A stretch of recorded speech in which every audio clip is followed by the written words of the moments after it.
भगवान भोले बाबा माता पार्वती को कथा सुनना आरंभ करते हैं। कहते हैं, हे गौरी, प्राचीन काल की बात है। एक गांव में एक बहुत बड़ा वट वृक्ष था। उस वृक्ष पर रहने के लिए हजारों किलोमीटर दूर से बहुत सारे पक्षी आते थे और सभी पक्षी दिन भर किलोल किलोल करते रहते थे। अर्थात पूरे जंगल के पक्षी उस वट वृक्ष पर विश्राम करने के लिए जाते रहते थे। कुछ पक्षियों का तो वह वृक्ष स्थायी निवास था। उस वृक्ष पर रहकर सभी पक्षी अपार आनंद की अनुभूति प्राप्त करते थे। मित्रों, फिर भगवान भोले बाबा कहते हैं, हे गौरी, जब किसी स्थान पर या किसी व्यक्ति के साथ हम लंबे समय तक रहते हैं तो हमें उससे लगाव हो जाता है। इसी तरह उस वृक्ष पर रहने वाले सभी पक्षियों को उस वट वृक्ष से मोह हो गया था। फिर भगवान भोले बाबा कहते हैं, एक दिन की बात है, उस गांव में सूखा पड़ गया। कई वर्षों से बारिश नहीं हुई थी। एक दिन ऐसा समय आ गया कि वह वट वृक्ष सूखकर मुरझाने लगा। वह वट वृक्ष भी पानी न मिलने के कारण सूखने लगा। समस्त पक्षी धीरे धीरे करके उस वृक्ष को छोड़ करके जाने लगे। जब वह वृक्ष पूरे तरीके से सूख गया और उसके पत्ते डालियां टूटकर नीचे गिरने लगे, तो उस वृक्ष पर रहने वाले सारे पक्षी उस वृक्ष को त्याग करके किसी दूसरे स्थान पर चले गए। मित्रों, आगे भगवान भोले बाबा कहते हैं, हे गौरी, केवल एक बूढ़ी चिड़िया उस वृक्ष पर अकेली बैठी रह गई। उसने देखा कि वृक्ष पर रहने वाले सारे पक्षी एक एक करके वहां से जा चुके हैं। कुछ पक्षियों ने उस बूढ़ी चिड़िया से भी चलने को कहा, परंतु चिड़िया ने जाने से साफ मना कर दिया। उस बूढ़ी चिड़िया ने सोचा कि मेरा जन्म इसी वृक्ष पर हुआ है, इसी वृक्ष पर मैं खेलकूद कर बड़ी हुई हूँ। मेरे जीवन के सारे सुख मुझे इसी वट वृक्ष ने दिए हैं, और आज जब इसके ऊपर विपत्ति आई है तो मैं इसे विपत्ति में अकेला छोड़कर कैसे जा सकती हूँ। इस वृक्ष ने मुझे पाल पोस कर बड़ा किया है, दुख सुख में मेरा साथ दिया है। मुझ पर इस वृक्ष का उद्धार है। मैं मरकर भी इस वृक्ष को छोड़कर नहीं जाऊंगी। मित्रों, आगे भगवान भोले बाबा कहते हैं, हे गौरी, वह लोग बड़े खुदगर्ज होते हैं जो अपने माँ बाप को बुढ़ापे में छोड़कर चले जाते हैं या परदेश में रहकर सुखपूर्वक जीवन यापन करते हैं। घर पर अपने वृद्ध जनों को भूल जाते हैं। ऐसी संतान के लिए धिक्कार है जो अपने माँ बाप के बुढ़ापे का सहारा नहीं बनती है। सोचो, जब तुम असहाय थे, जब तुम कमजोर थे, जब तुम्हारे माँ बाप ने तुम्हारा साथ छोड़ा था, क्या जब तुम बीमार हुए थे तब वह तुम्हें छोड़कर कहीं गए थे? क्या जब तुमने किसी से झगड़ा किया था और तुम झगड़े में पड़ गए थे तो क्या तुम्हारे माँ बाप ने तुम्हें अकेला छोड़ दिया था?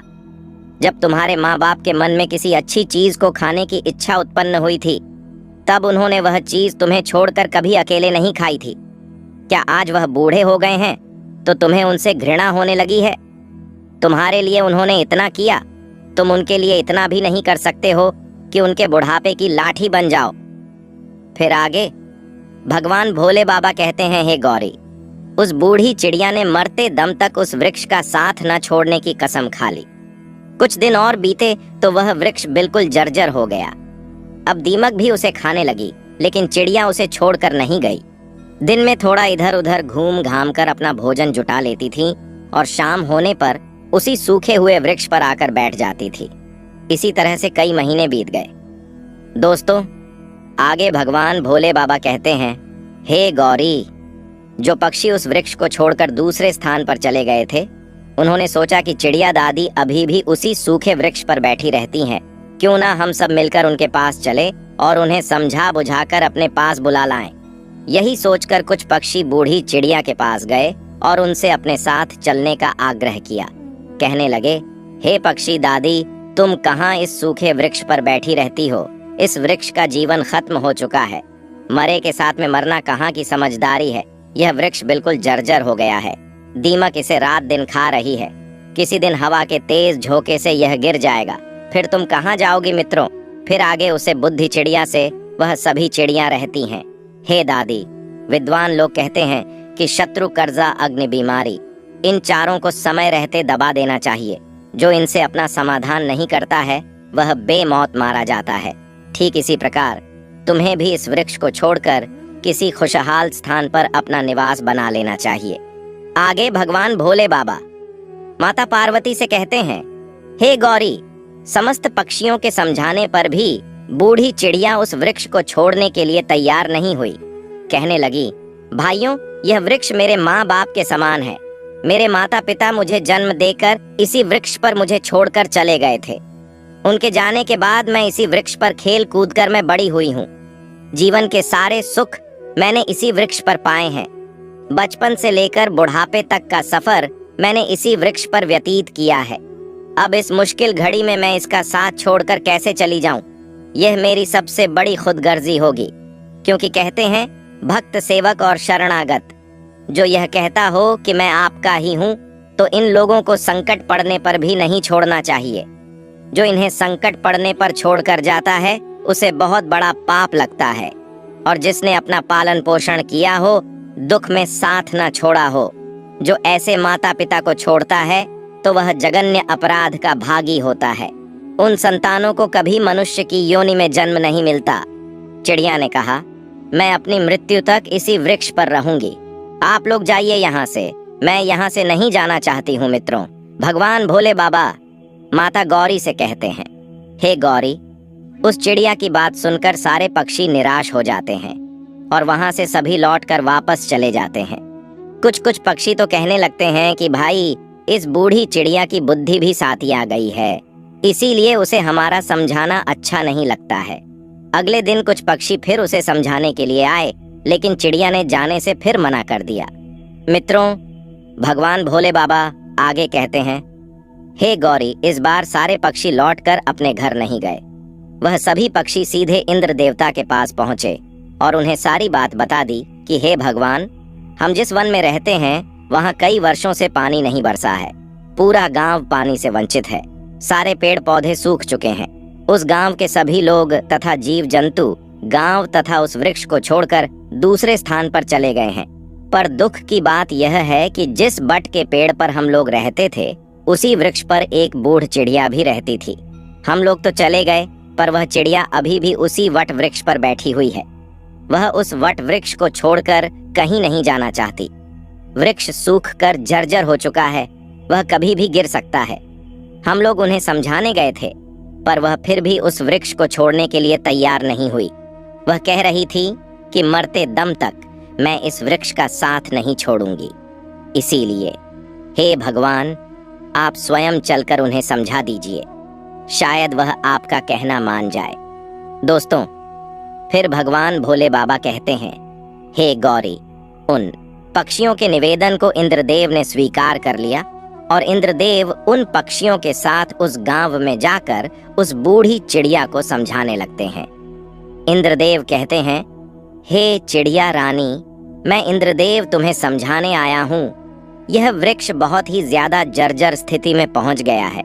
इस पर छाया के लिए एक भी सूखा पत्ता नहीं बचा है और आप भी बहुत बूढ़ी हो चुकी हो।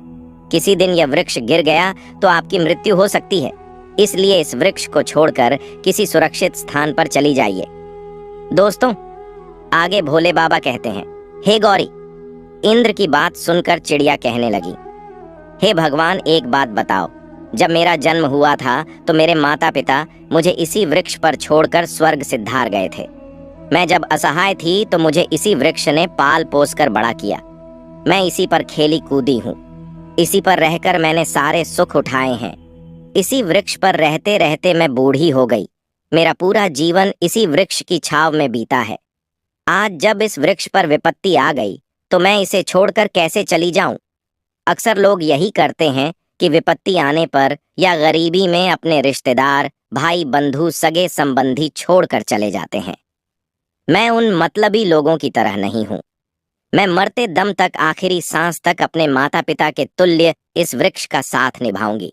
आगे भगवान भोले बाबा माता पार्वती से कहते हैं, हे गौरी। उस चिड़िया का ऐसा अद्भुत प्रेम देखकर इंद्रदेव बहुत प्रसन्न हो जाते हैं। कहते हैं, हे चिड़िया रानी, मैं तुम्हें वरदान देना चाहता हूँ, बताओ तुम्हें क्या चाहिए? तब चिड़िया कहती है, भगवान, यदि देना चाहते हो तो मुझे कोई वरदान नहीं चाहिए। इस वट वृक्ष को वरदान दे दीजिए ताकि यह हरा भरा हो जाए, इसकी आयु बढ़ जाए। मैं तो वैसे भी बूढ़ हो चुकी हूँ। थोड़े बहुत दिन का जीवन और शेष बचा है। मेरे बाद इस वृक्ष की छाया में हजारों पक्षी सुखी रहेंगे। सबका भला होगा तो मुझे भी खुशी होगी। आगे भगवान भोले बाबा कहते हैं, हे गौरी, उस चिड़िया की बात सुनकर इंद्रदेव ने उस वृक्ष को फिर से हरा भरा बना दिया और पूरे गांव में पानी बरसा दिया। उस गांव के सारे पेड़ पौधे फिर से हरे भरे हो गए। चारों तरफ हरियाली छा गई। जो मनुष्य तथा जीव जंतु पशु पक्षी उस गांव को छोड़कर चले गए थे, वह फिर से उसी गांव में लौट आए और सारे लोग फिर से अपनी खेती बाड़ी करने लगे। फिर से खेतों में हरियाली छा गई और सारे पक्षी उसी वट वृक्ष पर आकर रहने इस गांव के लोग और सभी पक्षी उस बूढ़ी चिड़िया दादी की खूब सेवा करने लगे। उनके लिए भोजन पानी सब वहीं लाकर देते थे। इस प्रकार उस चिड़िया का शेष जीवन सुखपूर्वक बीत गया।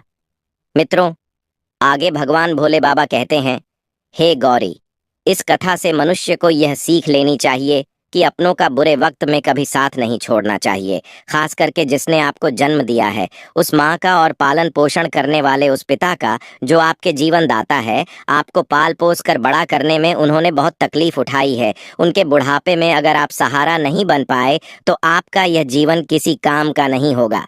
मित्रों, इसीलिए बुढ़ापे में अपने माता पिता की सेवा सदैव करनी चाहिए, जिससे मृत्यु के बाद हमें ज्यादा दुखों का सामना नहीं करना पड़े।